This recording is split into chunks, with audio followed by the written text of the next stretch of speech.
In the year 2074, humanity had perfected its technology to a point where the boundaries between reality and simulation were almost indistinguishable. Virtual reality entertainment and neural link implants allowed people to live experiences so real that they often questioned what was real and what wasn't. But reality, as they knew it, still held firm. The laws of physics, biology, and the understanding of the universe seemed grounded and constant. Until they weren't. It started subtly. Software engineers in various fields, from artificial intelligence to cybersecurity, began reporting anomalies in their code. Random fluctuations, strings of repeating patterns, and cryptographic data that seemed to alter itself. At first, these were chalked up to errors or glitches caused by the complexity of modern systems. Then came the scientists. In a remote lab in Geneva, Dr. Eleanor Voss, a theoretical physicist, noticed something that defied explanation. While conducting a particle collision experiment in the CERN Large Hadron Collider, she observed what she later described as a hiccup in reality. For a split second, the particle trajectories didn't follow their predictable paths. Instead, they rearranged themselves in impossible patterns, resembling corrupted data. She watched the feed again, eyes narrowing at the digital display of the particle trails. "This can't be right," she muttered, her hands trembling. Her assistant, David Huang, glanced at the screen. "Equipment failure?" "No," Eleanor said, her voice low and firm. "The equipment's fine. But reality isn't behaving like it should." Eleanor spent days running diagnostics, but the data held. The glitch wasn't a malfunction, it was real. Her discovery was soon corroborated by other scientists around the world. Astronomers noticed strange behavior in star patterns. Physicists measured constants that suddenly fluctuated. The anomalies weren't localized, they were global. The news broke like wildfire. Phrases like "the simulation hypothesis" and "reality glitch" were thrown around. Conspiracy theories exploded on social media. But soon, it was no longer theory. The anomalies grew more frequent.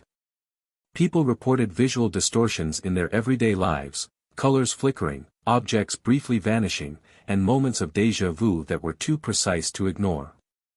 Governments tried to suppress the panic, but it was too late. The world had seen enough to know, something was deeply wrong. On a cold November morning, the United Nations held an emergency conference. Dr. Eleanor Voss stood before the assembly of world leaders, scientists, and military officials. Her voice was steady, but her eyes betrayed her exhaustion. "We have analyzed the anomalies," she began. "We've confirmed that they are not random. The data patterns we've observed resemble error corrections, the kind you see in digital systems when they try to fix corrupted data." Murmurs swept through the crowd. "Are you saying we're living in a simulation?" a delegate from Japan asked, his voice tight with disbelief. Eleanor took a deep breath. "Yes. All the evidence points to it. The anomalies are glitches in the underlying code of our reality." The room fell into stunned silence. Then a booming voice from the Russian delegate: "If this is a simulation, who or what created it? And why?" Eleanor hesitated. "We don't know. But whoever created this simulation, their technology is far beyond anything we can imagine." The world had barely come to terms with the idea that reality was not real when the creators made contact. The message appeared simultaneously on every digital device on Earth, a simple, chilling text. "Greetings, inhabitants.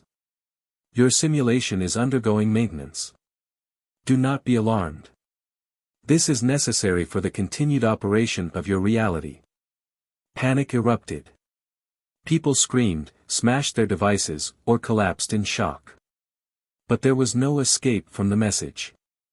It appeared on screens, projections, even neural interfaces. Eleanor read the words over and over, feeling a cold dread settle into her bones. "Maintenance," she whispered. "What does that mean?" Her question was answered moments later. The ground trembled.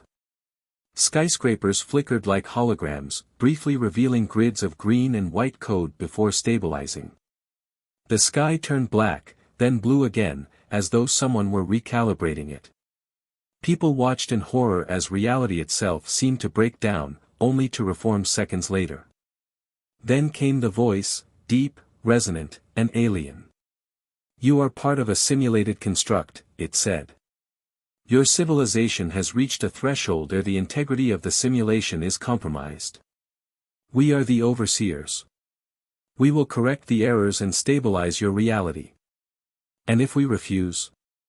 Eleanor whispered to herself. The voice paused, as if it had hurt her. "There is no refusal. This process is non-negotiable." A silence hung over the world, a collective dread sinking into the hearts of billions. It was a cold reminder that their reality, everything they had ever known, was not theirs to control. But Eleanor wasn't ready to accept this. Not yet. Her mind raced. The glitches, the anomalies, the corrupted data, it was as if the simulation was straining. Perhaps it wasn't just maintenance. Perhaps the simulation was failing. She turned to David, who had been staring at the shifting patterns on his screen. "David, what if the simulation isn't just being maintained? What if it's being reset?" His eyes widened. "You mean, a complete wipe?" "Exactly. A fresh slate. If the errors are too embedded, a reset might be the only solution they have. But that means everything, everyone, would cease to exist. We wouldn't know it. We wouldn't remember it. Reality would just start over." David swallowed hard. "Then we need to stop it." Eleanor nodded. "Yes. But we can't fight them directly. Their control is absolute.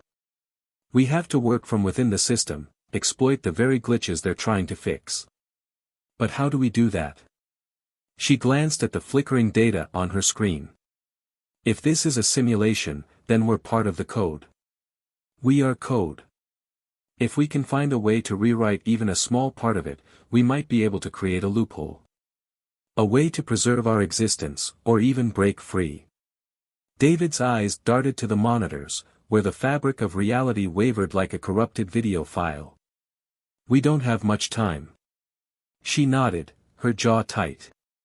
"Let's get to work." For the next 72 hours, Eleanor and David worked without sleep, probing deeper into the anomalies, searching for a thread they could pull, a weakness in the code. The world around them continued to glitch, entire buildings disappearing and reappearing, landscapes warping, and people reporting sensations of being rewritten. It was on the brink of collapse. Then, on the third day, Eleanor found it, a vulnerability buried deep within the simulation's core processes, a fragment of code that controlled the rules of reality. It was minuscule, like a crack in an indestructible wall, but it was there. A chance. "We can't stop the reset," she said, her voice shaking with exhaustion, "but we can embed something in the reset code, a seed of memory.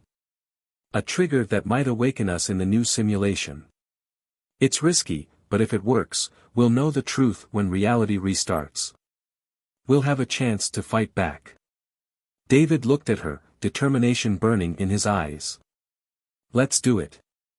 They encoded the seed, a fragment of knowledge encrypted in the very laws of the simulation, a whisper of resistance. Just as they executed the final command, the world shuddered violently. The voice of the overseers returned. "Maintenance complete. Reset commencing." Eleanor clutched David's hand as everything dissolved into a cascade of white light. Darkness. Then, a blinding flash. Eleanor blinked as she looked around. She was sitting on a park bench, the sun warm on her skin, birds singing overhead. People bustled around, smiling, laughing, living their lives. It all seemed so normal. But then, a flicker. A subtle distortion in the air. A whisper in her mind. "Remember." Her heart pounded. She turned to a man sitting nearby. He was staring into the distance, a look of confusion on his face. He turned to her, eyes wide with recognition. "David. You feel it too?" he asked quietly. She nodded, the memories flooding back. "We're still in the simulation," she said. "But now, we know. The world might have been reset, but they were awake.